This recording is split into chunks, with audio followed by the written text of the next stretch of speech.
I've ever wanted to do is kill him. A day doesn't go by when I don't think about subjecting him to every horrendous torture he's dealt out to others, and then end him. But if I do that, if I allow myself to go down into that place, I'll never come back.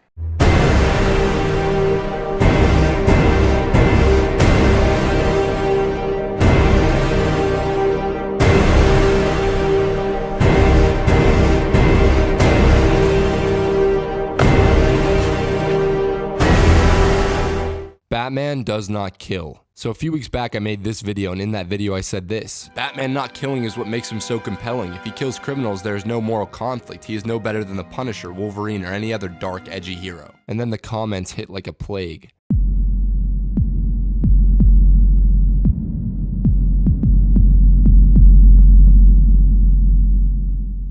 So I figured instead of crying in the corner about how hostile YouTube comments are, I'd make a video explaining my viewpoint on the entire Batman killing thing. Before I began work on this video, I needed to find a source. I wanted to talk to a man who probably knows more about Batman than any of you. Than me. It took a lot of emails and a lot more courage, but I managed to get an exclusive interview with my source. He told me to meet him in an empty warehouse, and he told me to make sure I got a few reps in at the gym before I showed up. I went to the warehouse, but I skipped the gym. I would soon regret not getting that pump. Because as you are about to see, my interview went south real fast. Hey, big fan. So I know things must be rough recently, you know, with everything going on in your life. They took your movie away from you, and I'm sure the original cut was great. I'm sure it was just a phenomenal motion picture. But you know, life sucks sometimes. So I came here to ask you one question. Why the fuck does Batman kill in your movie? Technical way. Right. There's a great YouTube video that shows all the kills in the Christopher Nolan movies, even though like we would perceive them as movies where he doesn't kill anyone. I think there's like 42. Are you talking about the Mr. Sunday Movies YouTube video?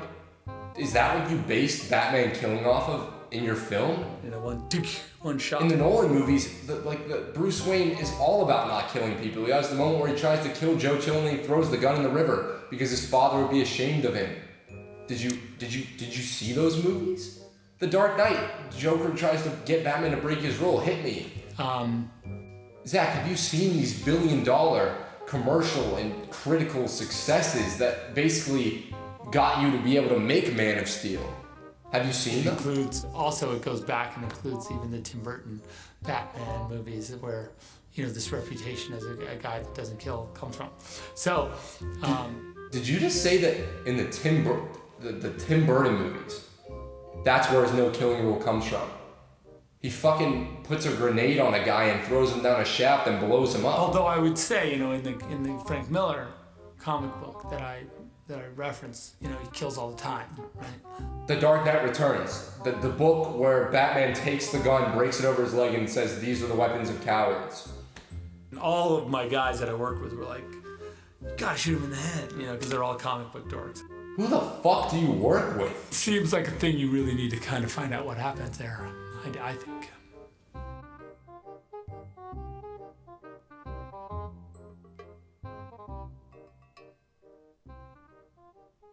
As you can see, my interview with Zach did not go over well, so I returned home and got to work writing this script. How could I convince the internet that Batman should never kill? In fact, I needed to convince the internet that it is fucking stupid if Batman kills criminals. So I had to do my research to try and accomplish this impossible task. I used the only resource I had: Google. The origin of Batman's no-killing rule. According to various blogs on the internet, in Batman #4 published December 1940, Batman says to Robin, "We never kill with weapons of any kind." But why was this? Only about a year ago, Batman carried a gun and murked people left and right. The origin of the no-kill rule is actually pretty simple. Bob Kane, in his biography, Batman and Me, explained the origin of his rule. We had our first brush with censorship over Batman's use of a gun in Batman #1. In one story in that issue, he had a machine gun mounted on his bat plane and used it. We didn't think anything was wrong with Batman carrying guns because the Shadow used guns. Bill Finger was called on the carpet by Whitney Ellsworth. He said, "Never let Batman carry a gun again." The editors thought that making Batman a murderer would taint his character and mothers would object. The new editorial policy was to get away from Batman's vigilantism and bring him over to the side of the law. The actual editorial policy states, "Heroes should never kill a villain, regardless of the depth of the villainy. The villain, if he is to die, should do so as a result of his own evil machinations." So technically every DC hero had a no killing rule. But when was it really explored in a Batman story? Has Batman ever explained his rule, or was it ever even really explored? The first story I remember as no killing rule being an actual plot point was A Death in the Family. Bruce contemplates whether or not he should kill the Joker after the Joker beats Jason Todd with a crowbar, then blows him up. Batman has full intention of finally killing the clown, but then the clown disappears in an explosion and things are left unresolved. Of course, you have stories like The Killing Joke where Batman says things like this: I don't want to hurt you. I don't want either of us to end up killing the other. But we're running out of alternatives. I could rehabilitate you. You don't need to be alone. We don't have to kill each other. Or The Dark Knight Returns where he says things like this: all the people I've murdered by letting you live. I never kept count. I did. Or maybe it's just the fact that the Batman most of us remember and worship never used a gun or killed anyone. Perhaps there is no real origin of his one rule in the story of Batman. Perhaps the rules set by publishers restricted writers from allowing Batman to kill, and that restriction gradually became a part of his character over time. So if the classic writers never really gave a reason for Batman not killing, maybe there is no real reason.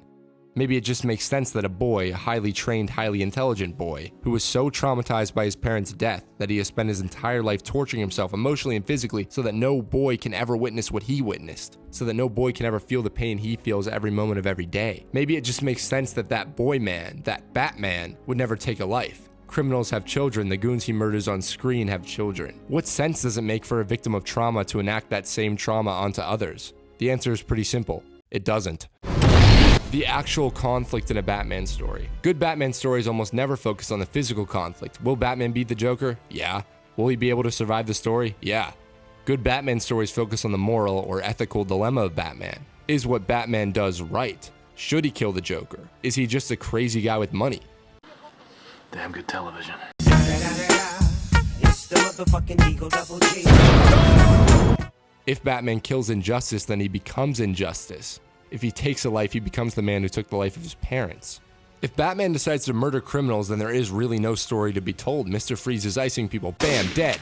Two-Face can't make up his mind on what to eat for breakfast, bam, dead. If Batman is a murderer, stories like Under the Red Hood can't exist. Stories like the Arkham games can't exist. The Dark Knight Returns can't exist. The Killing Joke can't exist. Jason is mad at Bruce for not killing the Joker. The Joker is fascinated by Batman's no-kill rule in the Arkham series. And if we are looking at the Dark Knight Returns, if Batman does indeed kill in that book, as Zack explained in his interview, and some fans tend to think, then the go-to government gopher, Superman, has reason to take Batman down. If Batman kills, why the hell would Jim Gordon work with him? Jim, buy the motherfucking book, Gordon. Go after him. I want him brought in. And I want it done by the book. As soon as you establish Batman as a killer on screen, that universe, that Batman, becomes so much less interesting. Look at the conclusion to the Batman v Superman conflict in the hit film Batman v Superman, directed by the hit director Zachary Edward Snyder. Tell me.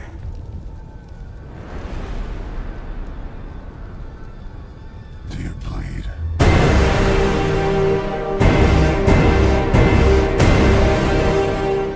The Martha moment that we all make fun of would work on paper if Batman wasn't a killer. View this infamous scene and pretend Batman didn't just shoot a man with his .50 caliber machine guns and then blow him up.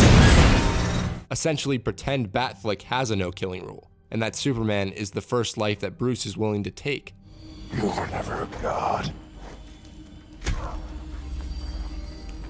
You were never even a man. Alright, so in this film, this line comes off as typical uber-masculine bullshit, but if we are viewing this Batman as someone who doesn't kill, this line almost comes off as Bruce trying to justify to himself that he is about to take a life. If Bruce views Clark as an alien, then he doesn't have to worry about breaking his one rule, which would explain why Affleck seems so damn crazy in this scene.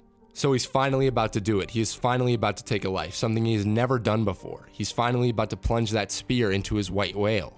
You're letting him kill Martha. Martha. Of course, Bruce's PTSD is going to kick in and he's going to freak out as soon as he hears his mother's name, but what if, now remember in this theoretical film, Batman has never killed before? What if remembering his parents' death made him remember what he has spent his whole life fighting against? The bullet that killed his father, the bullet that killed his mother, the bullet that killed Martha. Bruce has now become that bullet. He has become Joe Chill.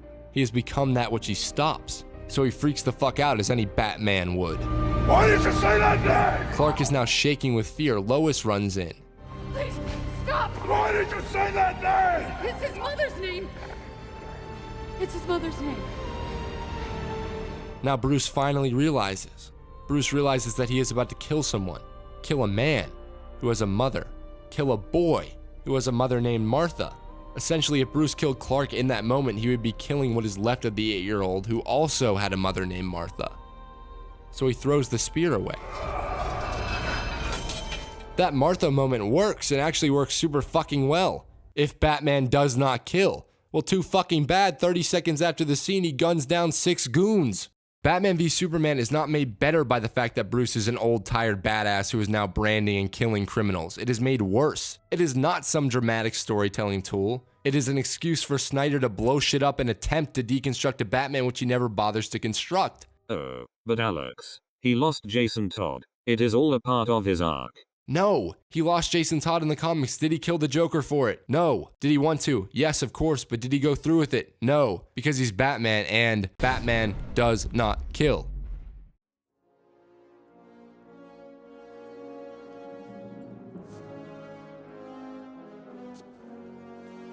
Why this matters.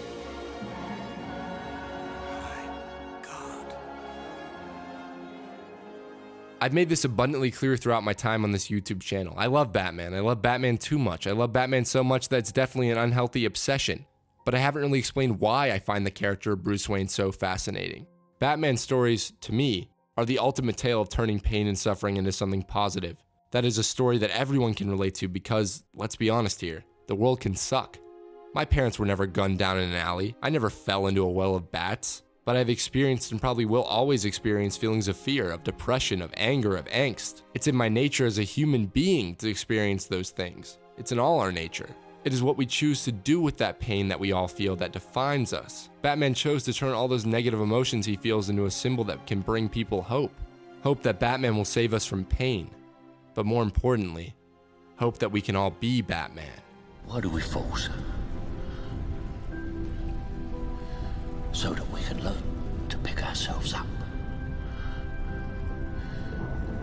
You still haven't given up on me. Never. Yes, Bruce Wayne is a flawed, crazy person. He is at times mean, stubborn, and even abusive, but he is still good. He is still someone we can aspire to be. We can try our hardest to be Superman, but no human being can fly, but we can all try to be Batman. We can all try to turn our pain into something good.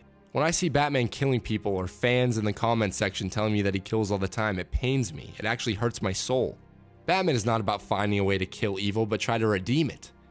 His mission is an impossible task. Maybe he should kill people. In fact, he probably should kill madmen like the Joker. But what makes him fascinating, what makes him a hero, is the fact that he has that moral code and can stop himself from crossing that line. That's why I always looked up to Batman, even as a kid. Despite all the adult subtext or mature themes, superheroes are for kids. Imagine being a kid in that theater watching your favorite superhero brand people, shoot people, blow people up, and try to murder Superman. But Alex, Iron Man, Captain America, and all the Marvel heroes kill people. I'm sick of getting this fucking comment. There is a big difference between this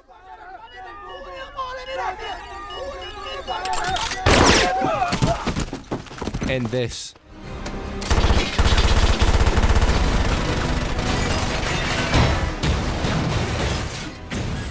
If you can't see that difference,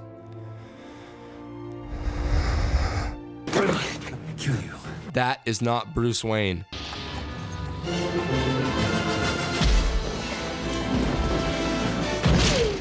That is not Bruce Wayne. And that is certainly not Bruce Wayne. That is an interpretation of Bruce Wayne that completely misses the point of Batman. It's easy to kill. Batman does not make the easy choice. Batman does not kill.